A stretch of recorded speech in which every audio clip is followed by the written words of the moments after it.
Superheroes and I have a mixed history. Sometimes I like them, sometimes I don't. The new wave trend of edgy subversion kind of soured me on everything. I don't like adult superheroes for real adults. I want heroes doing heroic things. But I digress. We're talking shop here. Say it's a superhero game of, well, superheroes. Prowlers and Paragons Ultimate Edition has a complicated history due to quite a few of the characters who participated in its creation. As of right now, if you were to buy it, Mobius World would be the ones cashing in on it, but let's hit the ground running. At its core, Prowlers and Paragons is a D6 dice pool system. A 2 and a 4 count as one success, and if you roll a 6, that's 2 successes. The GM would then establish a threshold and you roll. For example, if the threshold is 2 and I score 4 successes, I have a +2 and consult the challenge chart here. I, the actor, would establish what's going on, and the GM would add some embellishment. However, later on they include the traditional results table, which is, instead of having the actor tell what's going on, it's more about the success with complication or failure with a silver lining. I prefer this method personally, but both result in the same outcome. But let's make a dynamic duo of the Man and Mr. Majestic. First thing we have to do is establish our power level. These determine the amount of hero points and the cap on our various traits that make up who we actually are. Let's say our two are high level. We're no pushovers, but we're not quite cosmic god tier yet. We're going to have to spend our hero points on abilities, talents, and powers. Abilities are our core attributes: agility, intellect, might, perception, toughness, and willpower. We can spend 1 hero point for a +1 in any of these. 6 is considered peak human, but the Man is an exceptional human being with superhuman willpower and intelligence, while Mr. Majestic is an actual superhuman with middling intellect and perception. He punches things, not thinks things through very much. Talents are our skills, which aren't directly covered by our abilities elsewhere. Being smart is different than being academically gifted or mechanically inclined. Just as much as being agile doesn't mean you're really good at sneaking around or investigating crimes. The Man's main gimmick is a vast array of skills, being a master detective and vigilante gigolo. He makes up for his lack of direct abilities with a huge combination of skills at his disposal, making him a prodigy at various fields that Mr. Majestic is not. He is just a farm boy after all, coming to the Steel City to do a little bit of good. Finally, we have powers and technically perks. Unlike abilities or talents, which just cost 1 hero point, powers have variable costs which can sink your points into. However, and this is important, powers are not just shooting laser beams and dimensional shift, but these may also be following in the footsteps of our savior, Lord Colin. Certain powers are one-offs, buying them grants you an effect, others need to be increased similar to talents and abilities, with some of them actually even keying off your core attributes. But the higher the rank, the better it is. There are quite a few powers to play with, and due to the nature of the system, you can really make any power you feel like. This is also playing into the fact that almost every power can be augmented with perks and drawbacks to feed additional points or grant some unique characteristics. However, there are quite a few never ever let players have these powers, like Stargate and time travel, though this should be pretty obvious whoever has run a Soups game before. But let's check out the Man and Mr. Majestic. The Man has powers, as you'd think, mostly mundane millions upon billions of dollars and being skilled in martial arts and evading damage, as well as having the ability to vanish when needed. Mr. Majestic, on the other hand, has a ton of powers that let him change the nature of the battle, outside being effectively invincible to mundane attacks. But don't forget your flaws, your secret identities, your green kryptonites, and the works. These don't give you any bonus points, but few things actually do in this game. At the end of things, though, you calculate your 3 major derived characteristics. Edge, which is your perception, agility, or intellect. Health is the average of toughness and willpower or might. And resolve. Resolve is a little bit special as it's your inner reserves. The higher your abilities are to the trait cap, the lower your actual starting resolve is per session. Resolve itself can be earned through your flaws and other problems mid-session, but spending it boosts up your abilities, adds extra dice, and may even be able to trigger certain powers. Due to the Man, he would begin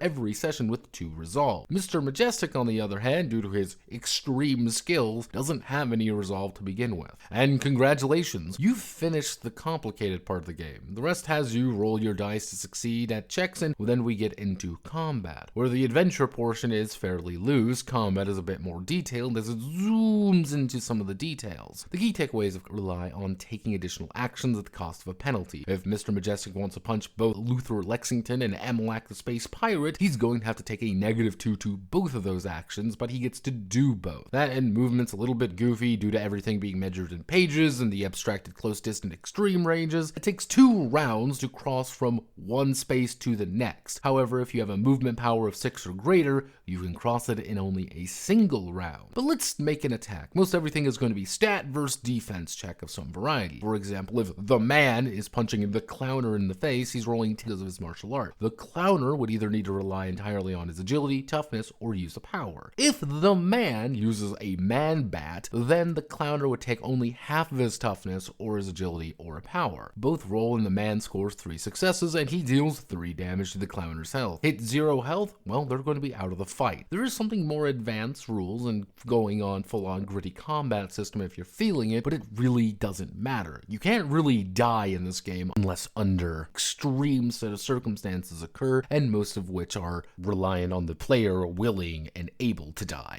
Most enemies come in a varieties of minions who are disposed of by looking at them menacingly, to being able to fight an actual bear, caveman, and a variety of other problems, and finally villains, which are built like heroes except they don't get resolve, but they are assholes and they're going to fuck your day up. But that's the game really. You have the usual super/generic system things, managing powers, making calls of what is and what is not allowed, establishing the setting to tie everything together, the usual assortment of determining if you're the Justice League of America or the Special Needs X-Men, but the game does do a great job of establishing a nice balance between your Supermans and your Batmans though, allowing you to play superpowered characters without feeling better than your highly competent master detectives. If you do go with higher powers and extreme abilities, you don't have the resolve to really adapt, probably don't have the skills either to get yourself out of those situations. However, if you are a complete skill monkey, you may have amazing wealth and great skills, but you're going to have struggle against people with super duper powers. And yes, you can run your Shonen Slop or My Hero McDonald's if you feel like. I like it, and if you're desperate for that superhero hit without spreadsheets of Ascendant or specific nature of mutants and masternines, it checks off all the appropriate boxes.